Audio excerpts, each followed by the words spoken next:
día de hoy estamos con la presencia nuevamente de Proncavi, doctor Homero Fuentes, agradeciendo su presencia y su apoyo. Esta ocasión el doctor nos va a platicar acerca de un tema muy importante, otro tipo de cáncer que puede atacar al bombero, que es el cáncer en testículo. Algo que a lo mejor pasamos desapercibidos porque creemos que no va a suceder, pero tenemos que considerar con los factores de riesgo que tenemos en cuanto a las partículas contaminantes y otros detalles que el doctor pues nos va a apoyar para explicarnos. Adelante, doctor, bienvenido y muchísimas gracias. Muchísimas gracias a ti, muchísimas gracias a todos ustedes que nos escuchan ahora o en forma diferida. Bueno, pues en esta ocasión vamos a platicar de uno de los tumores que tiene mucha importancia en este sentido.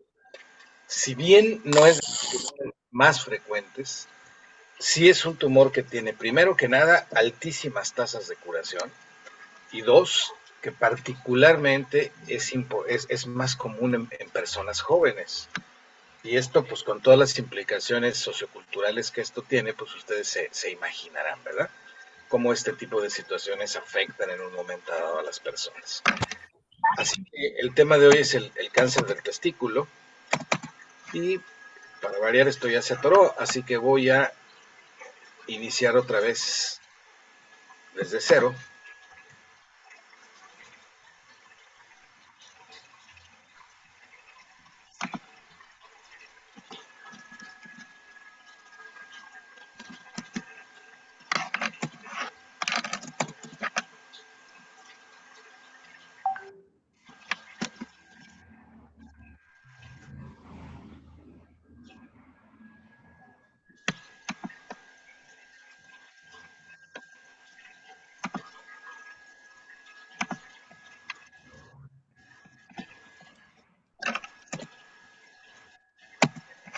No corre la presentación.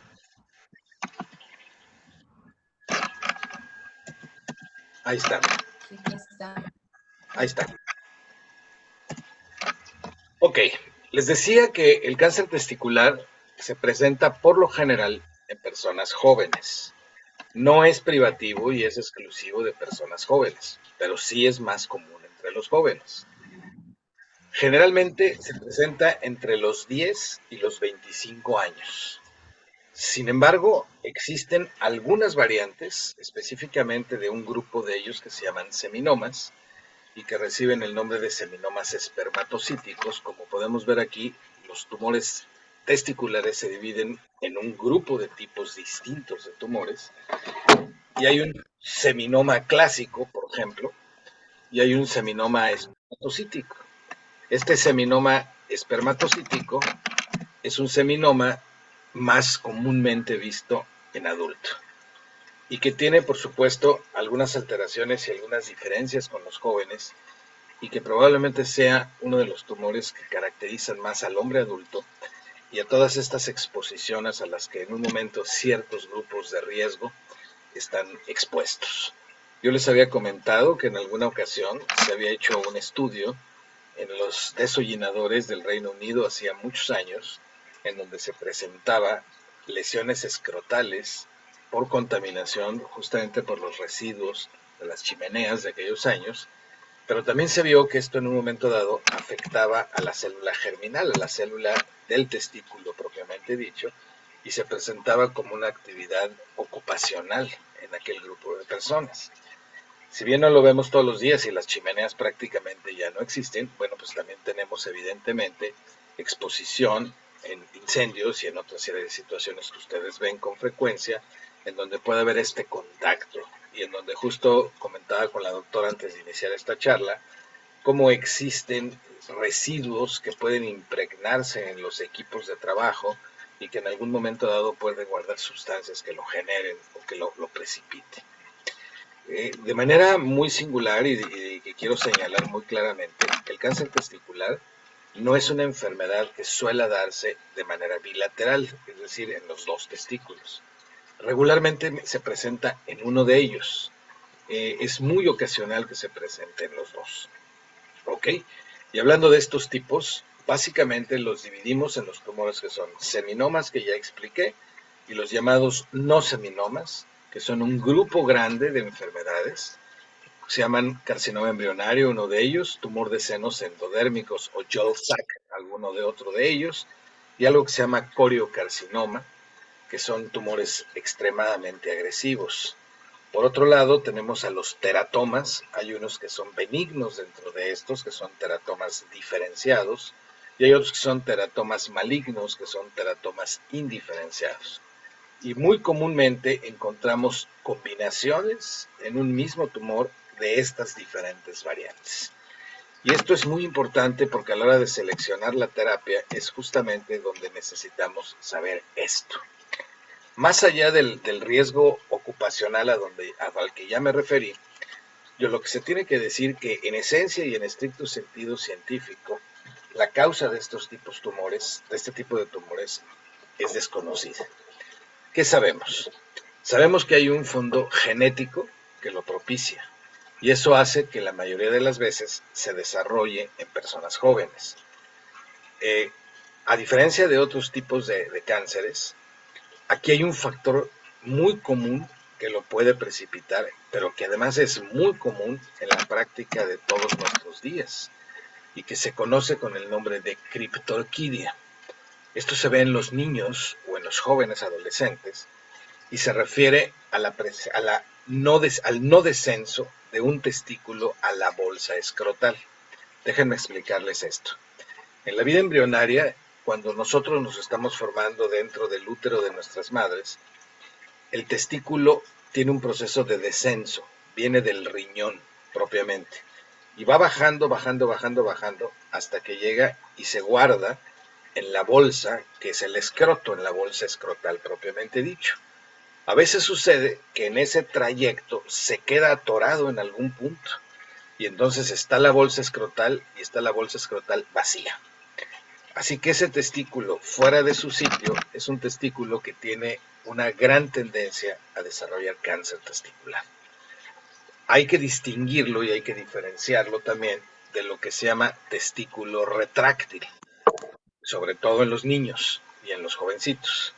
Es relativamente común que el testículo se salga de la bolsa, se suba por el conducto inguinal y tienda a veces a quedarse atorado por ahí, ocurriendo exactamente el mismo fenómeno. No es una criptorquidia formal, porque en la criptorquidia formal está atorado permanentemente, y en el testículo retráctil puede quedarse temporalmente ahí o puede bajar y puede subir. Sin embargo, esto es muy importante detectarlo y es una de las razones que tenemos que estar muy pendientes también con nuestros hijos. Cuando nosotros tenemos un testículo retráctil, a veces el muchachito no se percata, no se da cuenta de ello. Y con cierta frecuencia hay que revisar que los testículos estén en sus bolsas escrotales, que sean de características normales, que tengan la forma, la consistencia y el tamaño correspondiente, y que de esta manera no estemos induciendo la posibilidad de un cáncer testicular en etapas mayores de la vida, lo cual es, creo yo, muy importante como factor de protección y factor de prevención específicamente para el desarrollo del cáncer testicular. El cáncer de testículo en México corresponde poco más o menos al 4% de los cánceres en el varón. Si lo vemos así, a lo mejor decimos, pues son poquitos. Pues no son tan poquitos, porque habemos millones de personas, y hablar de millones de personas tomando población adulta y población infantil, pues México tiene arriba de 125 millones de habitantes, y más o menos, poquito menos de la mitad somos varones. Así que súmenle, saquen una proporción y verán que no es así tan poquito. ¿Ok? Como todos los cánceres, el cáncer testicular siempre será necesario, antes de cualquier tratamiento, conocer muy bien sus características como su extensión. Es decir, me estoy refiriendo a estas componentes del cáncer testicular, si tiene células de seminoma, si tiene células de no seminoma, si tiene una o dos o tres de estas combinaciones en él. ¿Por qué? porque los tratamientos cambian, porque las situaciones varían y porque las situaciones de pronóstico son distintas en cada uno de los casos. Asimismo, como la extensión anatómica que esto pueda tener. Siendo tumores germinales que se desarrollan prácticamente en esta vida inicial, en esta vida donde los hombres empezamos a dejar de ser niños para ser adultos, es justamente en ese momento cuando nosotros tenemos esta transformación de estas células. Y es relativamente sencillo poderlo encontrar si nosotros somos lo suficientemente acuciosos en la exploración testicular y les enseñamos a los jóvenes a revisar sus testículos simplemente y llanamente con la finalidad de hacerlos. Pero además tiene una ventaja muy grande. Tiene un par de marcadores tumorales, esto es, sustancias que se detectan en la sangre y que nos permiten a través de ello poder hacer un diagnóstico, muy cercano a la realidad. ¿Por qué? Porque a diferencia de otros marcadores tumorales, estos dos, que se llaman AFP, alfa-fetoproteína, y beta-GCH, que es beta-gonadotrofina coriónica, son tumores que se asocian con una credibilidad o una fiabilidad más o menos del 98%. Es decir, son los más altos en la asociación con todo esto, lo cual nos permite desde sangre poder saber con mucha certeza, con mucho margen de certeza, la probabilidad de que una masa testicular o de que algo que esté por ahí fuera de lo que normalmente nosotros tocaríamos, estaríamos hablando de un tumor testicular a lo mejor pequeño, que a lo mejor es poco perceptible, pero que podemos confiar muy bien en esto. Si bien no todos, sí muchos de ellos. Y veamos más o menos cómo está este rollo. Miren, número 1. Los seminomas testiculares clásicos, digamos los que se presentan en los jovencitos y que son seminomas puros o seminomas clásicos, no suelen reflejar estos marcadores tumorales a los que yo me estaba refiriendo. Solo un 10% o menos de ese 10% correlacionan con algún valor, por cierto, no muy alto, limitado, pero presente, de este marcador tumoral llamada gonadotrofina coriónica humana fracción beta. A lo mejor les suena eso de las gonadotrofinas. Y esto son así como la gonadotrofina global se hace en pruebas de embarazo. Entonces es obvio que un hombre no va a tener un embarazo, ¿verdad? Entonces, ¿por qué tendría que tener una elevación de una gonadotrofina coriónica humana?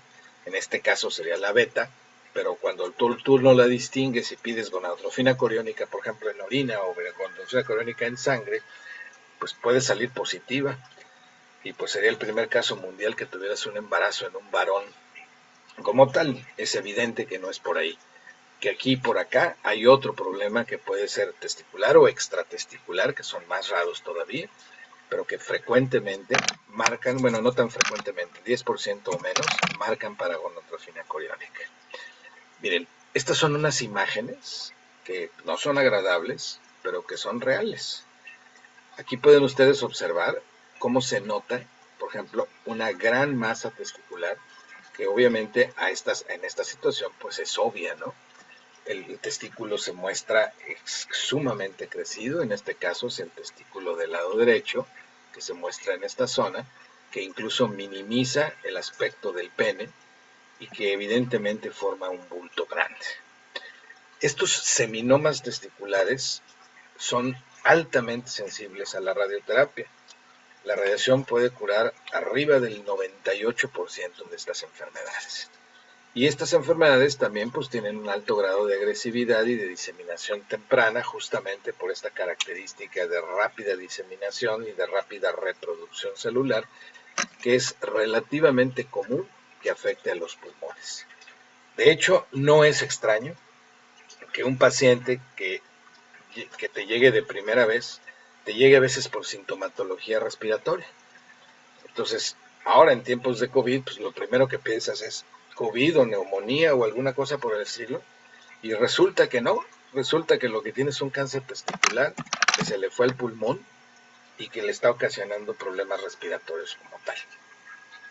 Y hay veces que por raro que parezca, de veras, la gente tiene tal desconocimiento de su propio cuerpo que a veces no se han dado cuenta que tienen una masa en el testículo.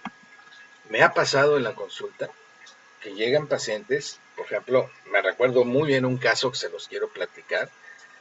Me recuerdo muy bien un caso de un paciente joven, un maestro rural del área de San Quintín, que me llega una vez a mi consultorio. Esto fue en el ISSSTE, cuando yo no me había jubilado del ISSSTE todavía, y me llega con un tumor, perdón, me llega con su esposa. El señor tenía unos 35 años y la esposa tenía más o menos unos 30. Eran gente oriunda del estado de Oaxaca, de bajo nivel cultural, pero este señor llegó en muy malas condiciones, muy adelgazado, muy enfermo, con mucha tos, con mucha secreción y con mucha falla respiratoria. Les hablo época pre-COVID, hace ya varios años. Y entonces, cuando tú te vas a pensar y ves estas imágenes tan características en las radiografías, que son imágenes que nosotros les denominamos en bala de cañón, como si te hubieran dado un plomazo, así un cañonazo ahí, este tipo de lesiones son muy características de los tumores. Entonces, ¿qué piensas cuando ves a una gente joven así? Pues testículo, ¿no? Entonces le pregunto, oye, ¿no has sentido alguna inflamación en tu testículo, una bola, una masa? Y me dice, no, no, ok. Dice uno, hay tumores extratesticulares de tipo germinal, es cierto. Le digo, déjame revisarte, ¿sí?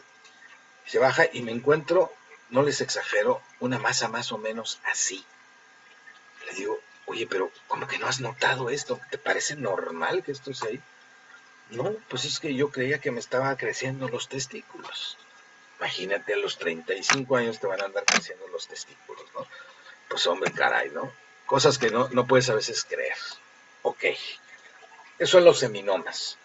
Ahora, los tumores no seminomatosos o no seminomas, les decía que son un grupo.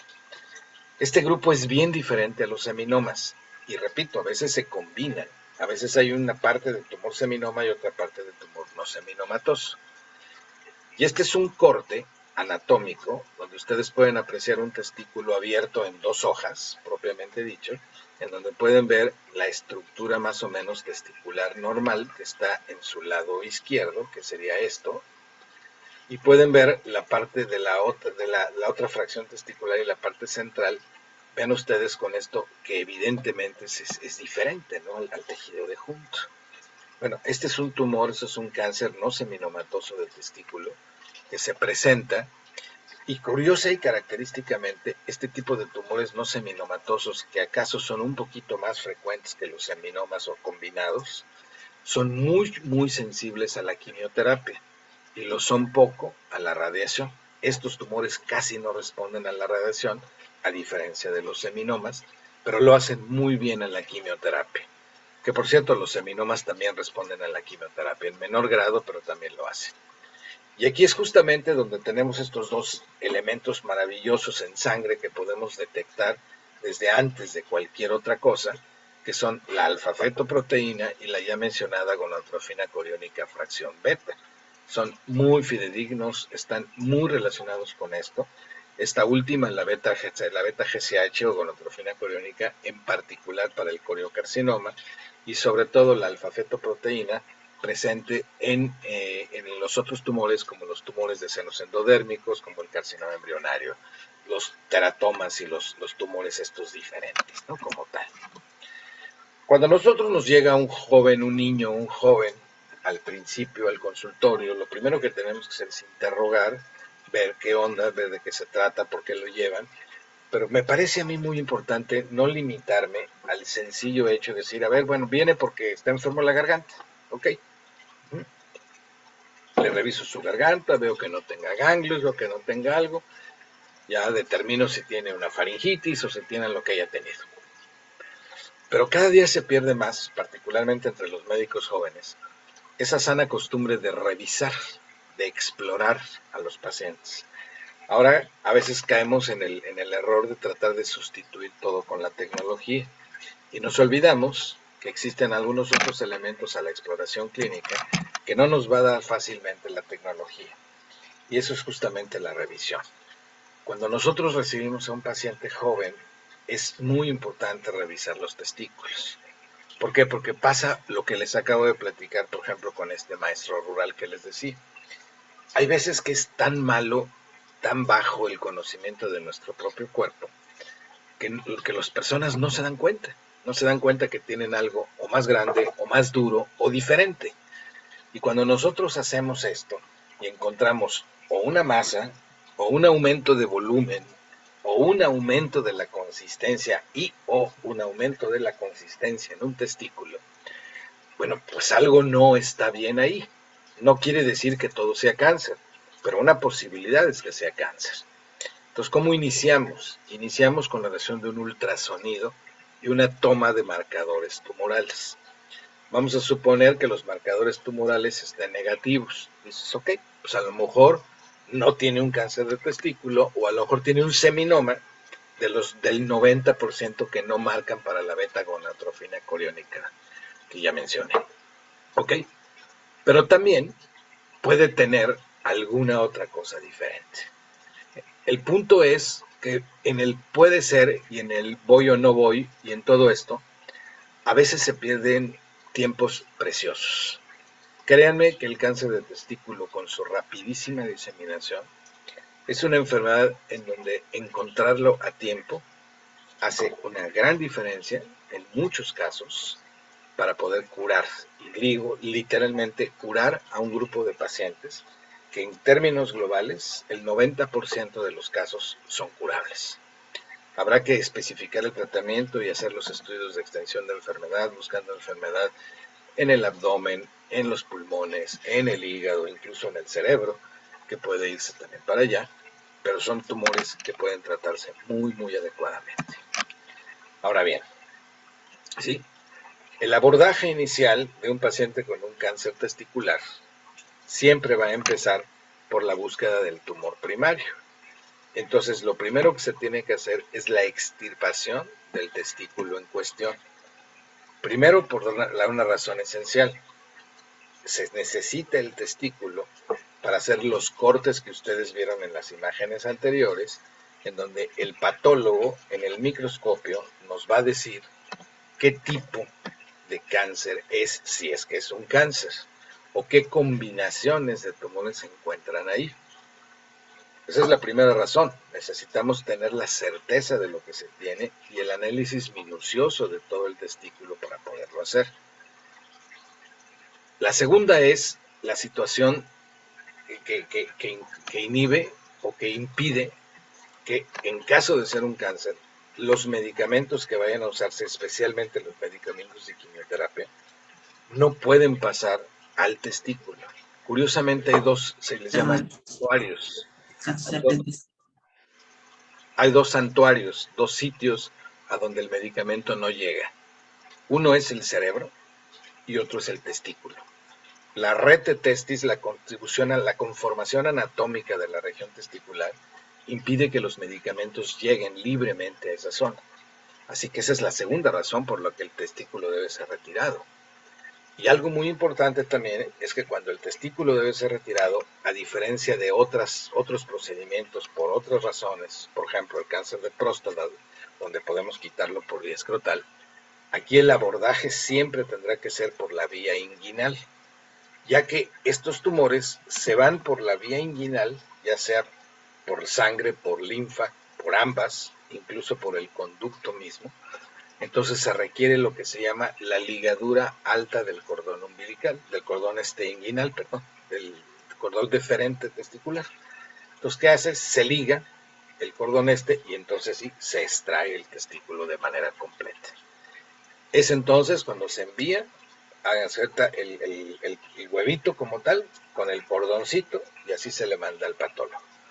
Incluso la invasión o no del conducto tiene finalidades pronósticas que nos va a permitir a nosotros saber qué hacer. ¿Okay?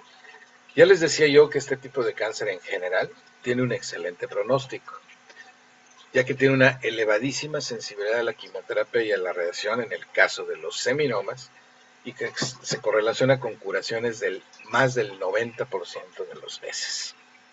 Como en todo en la vida hay excepciones, y estas excepciones están dadas básicamente por dos entidades. Una, los coriocarcinomas puros o los coriocarcinomas que tienen un porcentaje importante dentro de la mezcla de cáncer testicular que existe, que confiere por sí mismo un pronóstico adverso, ya que el coriocarcinoma tiene una agresividad tumoral inaudita, o bien aquellos tumores que muestran una amplia y voluminosa diseminación. Y esto está en cuestión justamente de los tiempos que yo les comentaba. Esto se llama la extensión de la enfermedad. Aquellos tumores que aparte del testículo, pues ya se fueron a los ganglios inguinales, y ya se fueron a los ganglios de la pelvis y del retroperitoneo, que ya se fueron al hígado, que ya se fueron a los huesos, que ya se fueron a los pulmones, que ya se fueron al cerebro, constituyen una entidad conocida como cáncer testicular de enfermedad de alto riesgo o tumores con alto índice de recaída, y pertenecen a un grupo particular y son más o menos así como el 10% de los cánceres testiculares. De hecho, yo hice mi tesis precisamente en tumores germinales de alto riesgo, con alto riesgo de recaída, justamente hace ya muchos años, pero ya desde entonces tenía yo la inclinación de los tumores oncourológicos para tal. Se caracterizan por programas de tratamiento ciertamente muy intensos, pero también muy eficientes.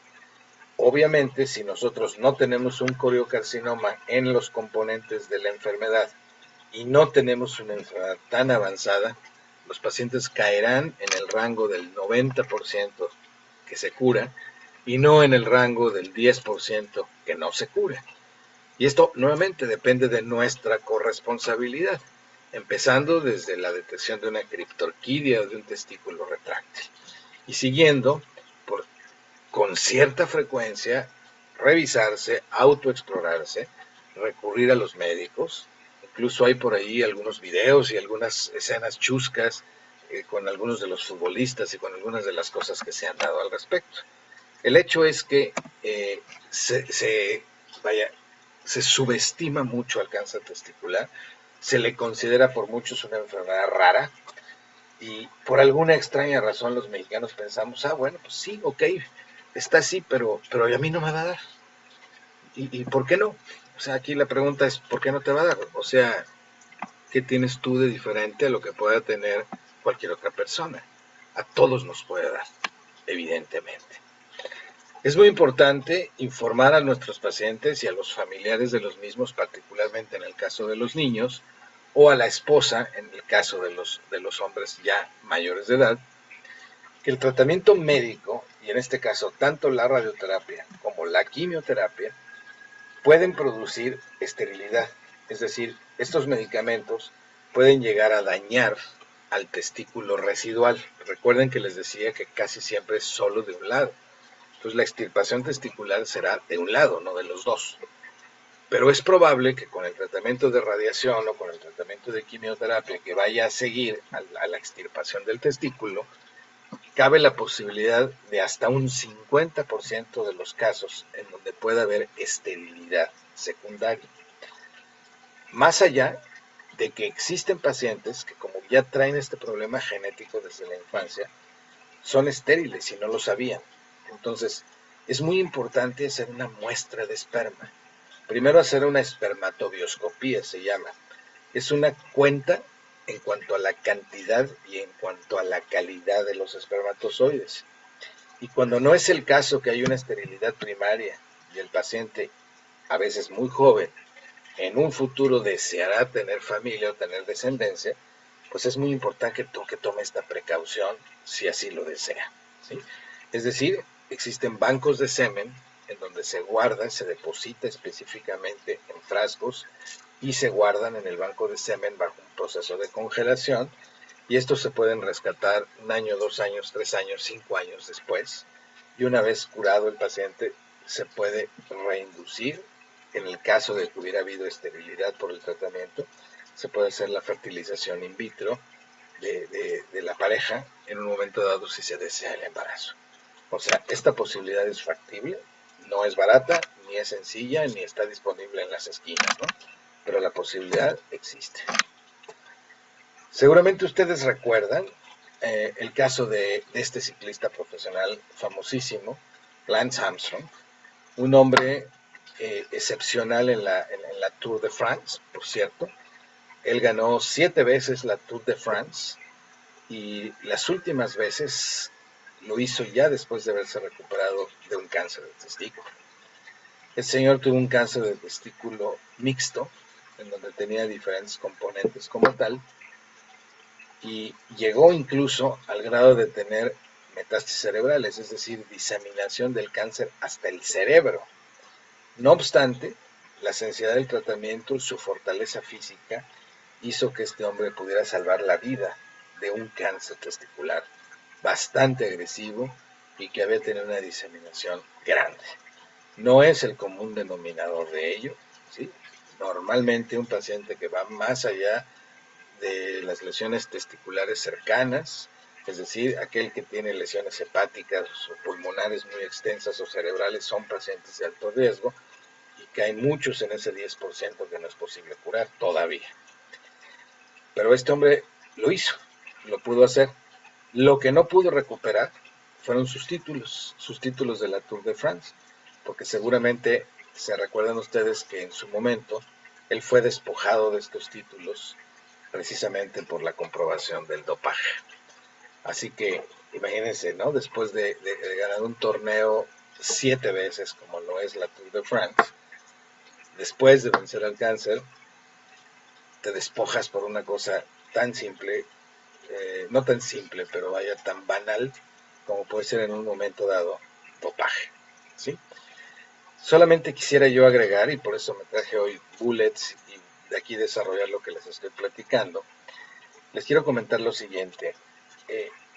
La oncología está en un proceso de transición terapéutica y nuestros tradicionales tratamientos de quimioterapia y de radioterapia en muchos de los tumores empiezan a dejar ceder espacios a las terapias nuevas, a las terapias dirigidas, a la terapia derivada de la genómica o de los estudios genéticos aplicados a la medicina moderna y por supuesto a la inmunoterapia, a todo aquel tipo de grupo de medicamentos que lo que hacen es permitir que nuestro sistema inmunológico sea capaz de poder destruir los tumores.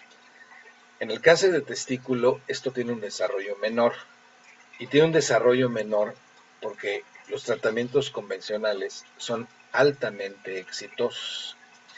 En el año de 1974, en la Universidad de Indiana, un médico llamado Lawrence Einhorn diseñó un programa que hasta la fecha es vigente, con 3 drogas oncológicas, con 3 fármacos de quimioterapia, que verdaderamente hicieron un parteaguas en la historia del cáncer testicular.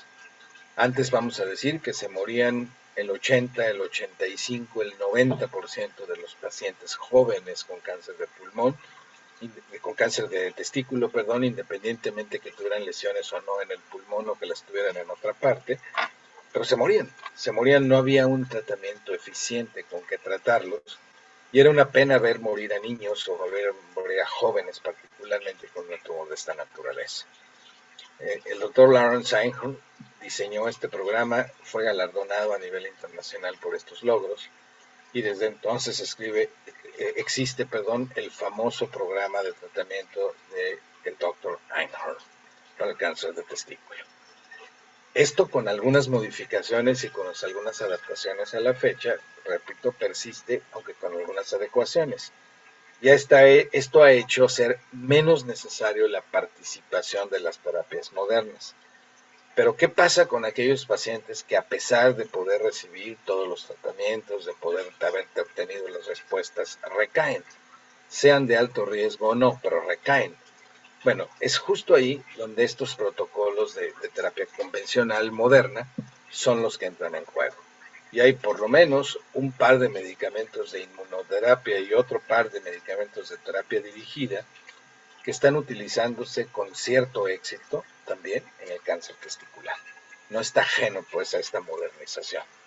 Claro, se reservan para pacientes específicos, para pacientes en donde lo demás ha fracasado, ya que, repito, el 90% de los casos de esto verdaderamente se correlaciona con una respuesta bastante interesante. Esto es lo que yo quiero compartirles el día de hoy del cáncer testicular, y antes de dar espacio a las preguntas, simplemente quiero puntualizar algo. 1. El cáncer le puede dar a todas las personas, de todas las edades, de todas las condiciones sociales, como tal, ¿sí? El cáncer testicular es más frecuente en hombres entre 10 y 25 años, pero no es excluyente de otros grupos de edad. Existen diferentes variantes. Hay dos maneras de poderlo descubrir y prevenir. Prevenir, primero, mediante la detección de una criptorquidia, o sea, la falta de un descenso testicular permanente, o la falta de un descenso testicular intermitente, como puede ser el testículo retráctil, que se sube por el cordón hacia las ingles. El evitar este tipo de cosas seguramente nos reducirá muchísimo la posibilidad de tener un cáncer testicular. Otra es, el cáncer testicular siempre requerirá, independientemente de su tipo y de su etapa, siempre requerirá la extirpación del testículo, misma que tendrá que hacerse por vía inguinal por razones de carácter anatómico y de diseminación tumoral que debemos evitar. 3. Sea el tratamiento con radioterapia, con quimioterapia o con terapia moderna de este tipo, existen éxitos por arriba del 90% de las ocasiones. Hay que recurrir a los médicos especialistas para este tipo de cosas. Hay que hacer revisiones periódicas que nos permitan poder hacer la detección de un problema que ocupa el 4% de los cánceres en el varón en México, que en números totales no es tan poquito, ¿sí? Estos son los mensajes que yo tengo que dejarles el día de hoy. Grupo específicamente bomberos y algunos otros trabajadores que están expuestos se correlacionan con algunos cánceres seminomatosos espermatocíticos en la etapa adulta. Y bueno, sirva esto también para decirles, revisen los testículos de sus hijos, enséñeles a los muchachos a revisarlos, a entender qué debe de haber y cómo debe de estar, ¿sí? Les agradezco mucho su atención, dejo de compartir mi pantalla y dispuesto a abrir la mesa de respuestas, preguntas y respuestas. Muchas gracias. Gracias, doctor, por toda esa información que realmente es muy importante por el riesgo en cuanto a los tiempos de edad, el rango de edad. Creo que aquí en Bomberos se acorta. Mencionamos a lo mejor 25 años. Bueno, a lo mejor es la edad donde muchos de nuestros compañeros están pues ahora sí que en el operativo, más expuestos, más productivos, más fuertes, más todo, y deben de ser más precavidos, agregando todo esto. Entonces, considero muy, muy importante esa Se quedó evaluación, trabada así tu... como las mujeres lo... ¿Perdón? Se quedó trabada, no se escuchó. Si lo podrías repetir, Liliana, por favor. Ah, sí, claro. Digo que así como nosotros nos preparamos, así como también estamos pues al 100 en nuestro trabajo, tenemos que complementar con esa evaluación, tenemos que complementar con esas revisiones periódicas, y menciono a veces cuando me toca alguna consulta, por muy sencilla, digo, así como las mujeres nos revisamos las mamas, los varones tienen que revisar sus testículos por cualquier detalle, por cualquier cambio que nos pueda dar un indicativo, ¿no? Entonces, la prevención es siempre la mejor herramienta que nosotros podemos tener en relación a dónde estamos trabajando y a qué estamos expuestos. Tú decías algo importante. En el grupo o en el núcleo de ustedes, el tiempo se acorta. Es cierto. Así es. Ya les ponía yo un ejemplo durante la exposición de un maestro rural que llega aparentemente sin una exposición es un factor de riesgo a los 35 años, por ejemplo. Yo he tenido pacientes con seminomas espermatocíticos de 60, de 65 años, ¿sí? El hecho de que haya un rango de edad más frecuente no excluye el hecho de que haya otras personas que lo puedan tener. Lo mismo pasa con cáncer de mama. Ok, el cáncer de mama es más común en mujeres que sobrepasan los 50 años. Pero en México estamos viendo mujeres jovencitas, de 20, 20 y tantos años con cáncer mamario. Es decir, no nos vayamos con la finta. No quiere decir que porque yo no estoy en ese rango de edad, no me puede suceder. Nos puede suceder a todos simple y llanamente por la condición de ser seres humanos. Recuerden, los seres humanos estamos produciendo células tumorales todos los días de nuestra vida. ¿Por qué no tenemos cáncer todos? Pues porque tenemos un sistema inmunológico y tenemos un sistema de reparación genética que es eficiente.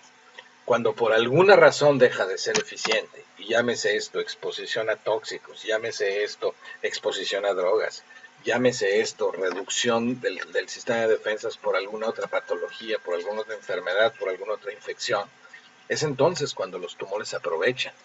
Son enfermedades oportunistas. Son enfermedades que se van a presentar ante condiciones de vulnerabilidad de los seres humanos.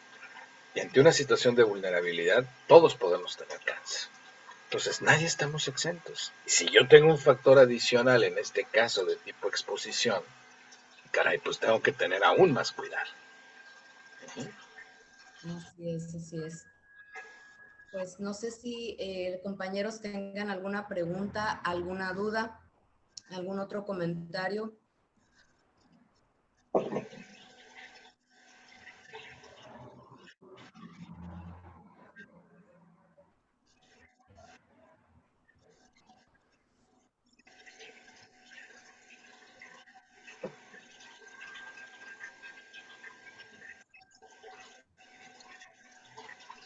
Bueno, creo que no hay preguntas hasta ahorita. Estamos dirigiendo a su grupo de YouTube a que se suscriban para que puedan repasar las pláticas cuando no es posible verlas. Y creo que en lo sucesivo van a salir muchas preguntas por toda la información que estamos manejando. En lo particular, sí se han acercado compañeros a preguntarme sobre las pláticas, sobre estudios, sobre pequeños, grandes detalles que pueden hacer su diferencia. Y están, yo creo que venciendo esa barrera del miedo, pues para poder acercarse a ustedes, doctor. Entonces, en un momento dado, creo que vamos a tener esa comunicación ya un poco más directa con los compañeros y ustedes.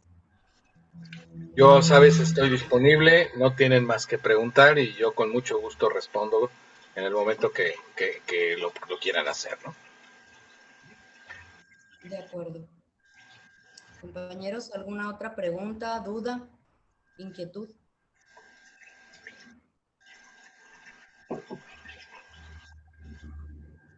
Bueno, pues parece que no hay más preguntas o comentarios. Queda más que agradecer, doctor, su participación nuevamente. Gracias por esa información y pues vamos a estar al pendiente en la siguiente plática para estar nuevamente pues con esta información y nutriéndonos un poquito más. Mil Muy bien. gracias, de verdad. Gracias a ti, es un placer por darnos este espacio para Proncavi AC. Es un placer poder servir y poder estar con ustedes. Les deseo que tengan una semana muy grata ahora que tienen sus festejos y que pues caray que les vaya súper bien en esto, ¿no? Por razones de chamba me hicieron el gran favor de invitarme al proceso inaugural. No me es posible, en ese horario tengo mis clases precisamente con mis alumnos universitarios y no me es posible, pero vamos a hacer lo posible por de alguna manera u otra estar presentes de alguna forma si es que esto fuera factible. En tanto, les deseo que la pasen extraordinariamente bien, que tengan un merecido festejo y que sea muy productivo y divertido también. Gracias, doctor. Gracias, de verdad, infinitas. Gracias, Proncavi. Gracias, Ivette. Y pues gracias a quienes nos acompañaron. Gracias Liliana, gracias Ivette. Hasta luego. Bye. Bye, gracias. Bonito Adiós. día. Igual, bye.